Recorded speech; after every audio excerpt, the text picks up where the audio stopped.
Awesome. Welcome back to the Retention Edge podcast. I'm here with Chris from Linkifi. Chris, thanks so much for doing this, man. Thank you. Thanks for having me, Eric. How's it going? I'm great. How are you, man? I'm all right. Yeah, not too bad. It's Great. just Great. the weather's turned here in England, so we are now no longer in heat wave territory. So it's a bit easier to sleep at night. The kids have gone back to school. All's good. Do you guys have AC there, Not or really. No. No. Jesus? Oh my God. Yeah. No wonder everyone's always complaining. Yeah, it's either wet, wet, wet, wet, wet, which everyone moans about, and then when it is a nice, hot summer's day, no one's got air conditioning, so no one can sleep. Makes complete sense. But anyways, Chris, obviously you run your own agency, I guess. We'll call it an SEO agency or PR SEO agency, hmm Linkify.io. Why don't you give everyone kind of a quick intro on yourself, what you do, how you kind of got to where you are, and we'll jump in from there. Yeah, sure. So we're a digital PR link building agency. We started over half a decade ago. I was running a fish and chip shop about 15 years ago after university. And as I was working in that industry, I started to see that people were making like mad bank online. And I was working like 12 hours a day on my feet. I could see that the industry was perhaps in slight decline. So I started a small personal finance website, which got some traction and started making money, like $1,000 a month. And then I started to wanting to make more money. So I was looking at ways to do that, and links and getting good quality backlinks was something that was a proven way to improve visibility inside of Google. So I started doing that, and I was engaging with journalists in order to get myself quoted in big publications. And then I wanted to do a different type of link building and outsourced it to my now business partner, who he looked at my link profile and he said, well, you've got some like amazing links, New York Times, Forbes. Like, how did you get these links? And I said, oh, I've just been pitching the media. And he said, do you think you could do this for like some of my clients? And I said, yeah, I don't see why not. So we did that with a few test clients. They loved it. And we sort of blew up and grew from there. And that's what we're still doing today. Awesome. And now you're working with all different types of clients in dozens of different industries. Obviously, this podcast, we're very focused on e-commerce. Uh, Tell me a little bit about like some of the best practices that you have for e-commerce clients, or even any success stories that you might have in that space. Yeah, I think it's it's funny because I think people in the e-commerce space feel as though digital PR is not off bounds for them, but like a trickier thing to engage in. Um, and I suppose most e-commerce stores like the idea of like product PR, like if they can have their actual products appear in the media. Right. But really, it's just a simple shift in mindset, and all you need to do is think about the broad niche that you're operating in as an e-commerce, and then think about the expertise that you can associate with your business in order to forward face the media with those expertise to encourage being quoted and then being linked back to. So an easy example would be, say, an e-commerce that's selling vitamin supplements or weight loss products. Um, if you can have someone on your team that's got clear fitness credentials or health credentials, maybe they're a nutritionist, then that serves two purposes. One, it enhances the credibility of your e-commerce store by aligning those expertise and credentials with your website. And two, it sets you up to engage the media because it's a very media PR friendly topic. There's lots of journalists looking to quote experts. And if you provide good commentary, then the journalist will be more than happy to quote your expert and then link back to that e-commerce homepage website by way of attribution for the comments. So it's just a shift in mindset of how you can start this process, but it's 100% doable for lots and lots of e-commerce stores. What are the practical ways that a brand or someone that works at one of these brands could go about doing that, right? Because obviously you have this wide open world with tens of thousands of publications just on health alone, and then you have to get in touch with these people individually, and then how do you get your how do you get that going from the start, and then how do you scale that past just getting one link every 2 weeks or something like that? Like, how do you build that up over time? Yeah, good question. Well, one, scalability is difficult because it's earned media. But you don't have to proactively go and speak to every single publication that writes on the topic that you're in. There are platforms, aggregator platforms that exist that are a way to connect journalists with experts, and where journalists that are proactively searching for an expert, they will post these requests and you can go and see them and answer them. So the biggest sort of provider of these was a platform called HARO, Help a Reporter Out, which actually uh, ceased to exist and has since been bought back. And SOS, Source of Sources, both of these are free. So you can sign up, um, have your expert ready, whether or not that's you or someone from your team or somebody that you've hired to like produce content for your site that has those relevant credentials and expertise. And then you can scour these opportunities. I just mentioned Harrow SOS. There's also Qwoted, which is like a freemium style, so you get 5 free pitches per month, I think. You can follow some of the main journalists on social media. A lot of journalists will post their requests on social using hashtag journo request. And then there's paid places you can go as well, press plugs, response source. So on any given day, there could be hundreds of opportunities where you can see that it's a good fit for your expertise. And then you can just reply to the journalist, which is much better than the cold outbound, because Mhm. their inboxes are getting bombarded on an hourly basis with people coming up with like junk ideas for stories. Whereas these aggregator platforms, it's a journalist who is actively working on an article about a topic and they are looking for an expert to quote within that article. And how, if I'm, I'm a health expert and I join onto one of those platforms, how do I stand out so that out of the 20 other people that are interested in getting their brand shouted out or their name out there, how do you stand out and make the odds shift in your favor so that you're the more likely one to get Yeah, picked? great question. So start with the basics. Make sure you, first of all, have the credentials and qualifications, awards, and accolades that you need to have in order to answer the query. So don't be looking to answer health queries for your e-commerce vitamin store if you are the SEO manager or the social media manager. Like, the journalist is not going to quote you if you haven't got the relevant skills and credentials. So let's just assume for a minute that you do have the relevant skills and credentials. The next thing to do is make sure you visibly show those in a very easy way for the journalist to like one click verify. So you need to have visibility on the e-commerce website. It should be one click in the navigation about page. The about page should then clearly show the people behind the business, whether or not it's the owners, the founders, but then also the experts. So if that's expert reviewers, contributors, specifically the person that's going to be engaged in the media should be there, front and center, clearly visible. Picture, ideally more than one picture. Don't forget, we live in an age of AI where journalists are getting spammed to death with AI bots and AI images. So if you can have 2 or 3 images of the person, it gives that the journalist like instant trust that this is a real person. Make sure you have a really good bio that screams from the rooftops about those awards, qualifications, accolades, licensing numbers, all of that juicy good stuff. Make sure you're linking out to social profiles, so LinkedIn and any other social profiles you have. Really, really optimize that experience for the journalist to be able to quickly verify who you are. So let's say they receive 100 pitches from health experts. The first 5 they click on, they can't even see an about button on the e-commerce store. Let's say they get to yours, you're the 10th one, boom, about page. They can see who you are. Boom, LinkedIn. Okay, yeah, this person really is the expert they say they are. They are associated with the business that they say they are, and I can see their experience. They've got lots of connections and loads of recent activity. You're already 90% ahead of the competition.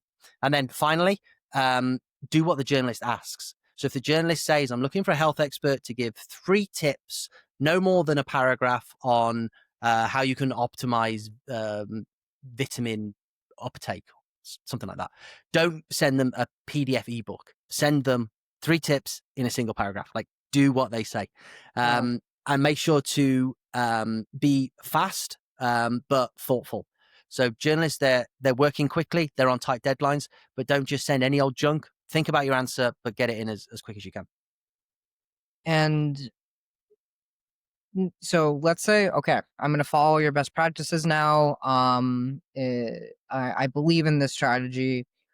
How do I allocate my time accordingly to really balance like what the value of this one backlink is versus, the million other things that I have going on in my business, right? Yeah. Because I can go and spend like, 4 hours a day applying to 100 different posts and then trying to get in, and then maybe I get like 3 backlinks out of it or something like that, or whatever the situation is. But how do I actually like measure and quantify, okay, I'm investing my time correctly, right? Because maybe I do this and I'm like, okay, I get 1 backlink every like month or something like that, and probably doesn't provide any value.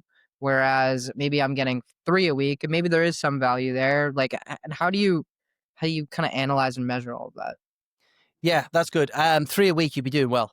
Is a long slog. But the way that we see it, especially for like an e-commerce store that has yet to win any authoritative backlinks, is that first basket that you get will make a difference. Not just algorithmically from an SEO perspective, but also from a large language model visibility perspective, and then also customer conversion perspective. If you've got that press badge on your homepage, somebody lands on your store, then maybe they're and ahhing whether they want to spend money with you, but they can see that you've got a featured in men's health, uh, fitness guide, 5healthline.com. They see Mhm. those 10 press badges on your homepage, you're going to have a much stronger customer trust signal, possibly a higher conversion rate on your products that you're selling. But Yeah. then also, obviously, you get that inherent SEO value of those tier 1 domains pointing to your homepage. In terms of allocation of time and resources, it's tricky, but a really good little hack that I can give you: allocate the same period of time per day, maybe an hour a day, half an hour a day. Maybe you want to just reply to one request per day, 20 minutes, 25 minutes, something like that. Do it at the same time each day. The sort of free emails from HARO and SOS, they come in at the same time each day, Monday to Friday.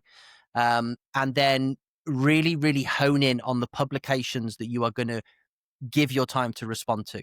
So an easy trick to be able to determine which publications they are is find a competitor in your niche that has got a press badge on their homepage. Because in almost certainly they have won those homepage logos that they are so proudly displaying from this form of inbound digital PR link building. And if your competitors won links from those publications, it means you can definitely also win links from those publications. So you could scale down 1,000 opportunities to 5 or 6 of your absolute target domains, and those are the only ones that you're going to reply to once per day, let's say over a few months, until you land those 5 or 10 links that you really want to get. And how should a brand know how much, like, let's say they wanted to hire you, or they wanted to hire, any agency or person to kind of manage this and handle it for them to an extent. How should they know like how much they should be paying for something like this? Like, how do they evaluate the ROI of whatever that investment might be? Yeah, I mean, it is tricky, and obviously you can tell the real trade-off is for hiring an agency such as us is not having to sink that time and effort, because it is an exhaustive and timely process. And obviously we're completely optimized to do it and to do it well. But the actual being able to actually measure that is tricky, because there are so many positive benefits. Like paid ads, you just put an X amount in and you're just going to see what your return on ad spend is, and it's an easy Mhm. calculation. You scale up, you spend down. It's easy to see. But like, for example, I've had 6 calls booked already for my agency this week from ChatGPT. They've listed ChatGPT as the how did you hear about us? Where did you find us? And that's from building real authority and doing digital PR and authority building. That's what the large language models are noticing. So you get that as a benefit. You also, like I said, you get that inherent SEO value, but SEO is a timely thing as well. A link that you build today may not have real effect a few months down the line, coupled with your content and your on page and your technicals. So yeah, I would definitely recommend your audience to sort of try this on their own. And when they get that first link, that first like amazing piece of coverage, you also can shout about that to your customers. You can repurpose the content. There's so much you can do with it. And then when it becomes a question of like, I'm seeing the benefits, but I haven't got the time to do it, that's when you can then weigh up the cost advantage of outsourcing it. a little bit earlier you mentioned like, this a lot of this might be changing to an extent because, people are creating AI profiles now and using AI pictures and doing all this stuff. How is AI impacting the ability for different businesses to, implement these strategies? I think, like with everything, if you use AI properly, it makes stuff better, but it's really easy to not use it properly. So you're gonna hit the floor hard if you just go into ChatGPT and say, a journalist is asking for a health expert to give 3 tips on X, Y, and Z. Give me an answer.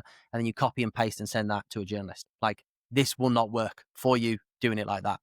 Whereas if you can utilize some of the amazing things that AI can do, tidying up dictation, for example, this is one of the things we do in agency. Dictation is a great way to maintain your natural linguistic tone, your personal idioms and turns of phrase. But it's quite a timely and laborious process to type all that down. Whereas it's much easier just to speak your thoughts into a dictation tool. It's going Right. to produce a huge block of text that sort of looks a mess, but you can easily ask one of these AI tools, ChatGPT, to like retain the true sense of the tone of voice of this text, but just tidy it up and improve the logic. You'll get a perfectly formatted piece of text that doesn't in any way smell of AI, because it's not. It's kept your original tone, and it's taken you what would have or could have taken you half an hour to hand type and craft this pitch. Has taken you 5 minutes to speak it and a couple of minutes to tidy it up in AI. So it's about using it correctly is the way that you can get a real edge. Now, with the kind obviously a lot's changing now with since like you said, a lot of people are discovering you through ChatGPT or Gemini or what Perplexity, Claude, whatever the different AI method is, or even like the Google summaries at this point.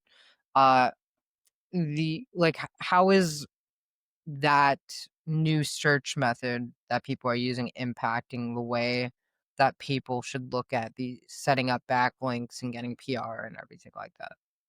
Yeah, I mean, for us, the sort of link building that we do, because it's tier 1 media, I think that is the only thing which you can do. Well, not the only thing you can do, but it's a brand building activity. So, buying a guest post from a guest post farm and having that link point to your website, it's an SEO play. There is no other value in that outside of the what you hope will have a positive ROI on your SEO. Whereas if you are a supplement e-commerce store and you've just got your founder quoted and featured and linked from in menshealth.com, then that is really building a brand. It's sending trust and authority signals to that brand, as well as that link juice and the SEO value. And the more that we engage the media as brands, so don't forget, in order to do this sort of activity, you're having to put yourself out there, or put your experts are having to put themselves out there and engage the media. And then the potential to then exponentially do more with that, podcasts, stage speaking events, networking. It's the real first rung on that ladder. So we're seeing clients that have been doing this with us for years, really sort of the trajectory of the way that they're being perceived as real brands is quite extraordinary. And we know for a fact that what the large language models are going to have to do at some point is find a way to surface recommendations that they can 100% trust. We saw Google used links, but there was problems with that. The LLMs currently, they're showing you the sources, so you can see where they're getting the sources, the citations. But at some point they're going to have to. That can be gained. If it's some listicle on some guy's website that's prepared to take $500, if you say, "Look, can you pop me in that list?" Like, that's not going to last forever. And what we know that Google and LLMs can trust is clear, visible brands. One of the big changes that even we're noticing with like the way LMs make recommendations is they rely very heavily on like communities and forums and different stuff Mm-hmm. like that. Like at the end of the day, I'd say like almost like user generated content. So like Reddit is one of the biggest factors that ChatGPT will consider when it comes to any recommendations that it'll make. And you actually can kind of see it like when you put in what you want to search, it'll show like the red icon as an example when Mhm. it says like searching, right? So how is like the focus of where LLMs are focusing where they gather their information from impacting the way that you guys are setting up all this link building and everything? Yeah, I mean, Reddit. It's like, it. I personally think it's going to become less. It's going to less and less utilize Reddit, as Reddit is a breeding ground to be manipulated and spammed. That's why I was mentioned. Like you just said, you can easily see the citation. It's saying Reddit. It's a thread that's not been locked down. Somebody, you can go in, you can use like a Redax account or a proxy and hammer that Reddit in order to put your business in there, and then you've manipulated the LLM. So it's like SEO, black hat SEO 20 years ago. So how long that will last, I don't know. But building a brand and having actual people talking about your brand organically within Reddit threads, the way that you do that is you have to build that brand. And digital PR and link building and authority building is the way to build a brand. And then the more that you build the brand, the more that people will organically talk about you in places that is user generated content. So but it is interesting that, I mean, you can manipulate it right now. So while it lasts, make hay with it while the sun shines. But how long it lasts, we'll see.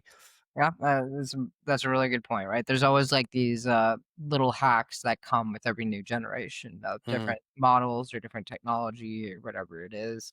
Um, exactly right. I guess look to finish off here. Any last tips you think you'd want to give any brand owners, or people at these individual brands that want to get either earned media or get these backlinks or anything like that that you think would be really important for them to know? Especially heading into, Black Friday, Cyber Monday, and everything like that, where these things will become infinitely more valuable. Mm.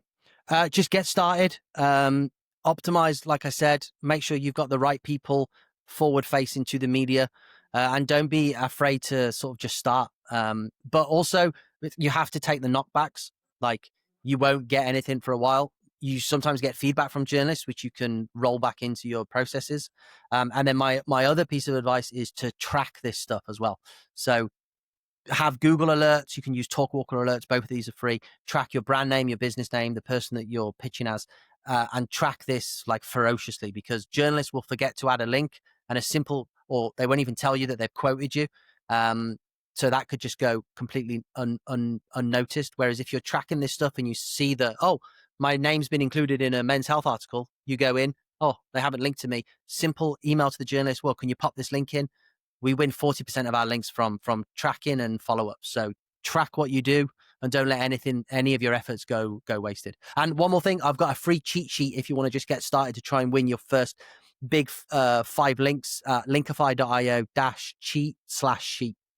Awesome. Yeah, we'll link to that in the newsletter for sure. We'll throw it right under so people can access that. That's awesome. Awesome. Cool. Chris, man, thank you so much for doing this. Really appreciate it. Uh, tell people where they can kind of find you, and yeah, we'll head off. Yeah, linkify.io. I'm active on LinkedIn, Christopher Panteli, X as well, linkify_. Yeah, happy to talk to anyone. Thanks for Cool. having me on, Eric. Awesome. Thank you so much, Chris. Take Cheers, care. buddy.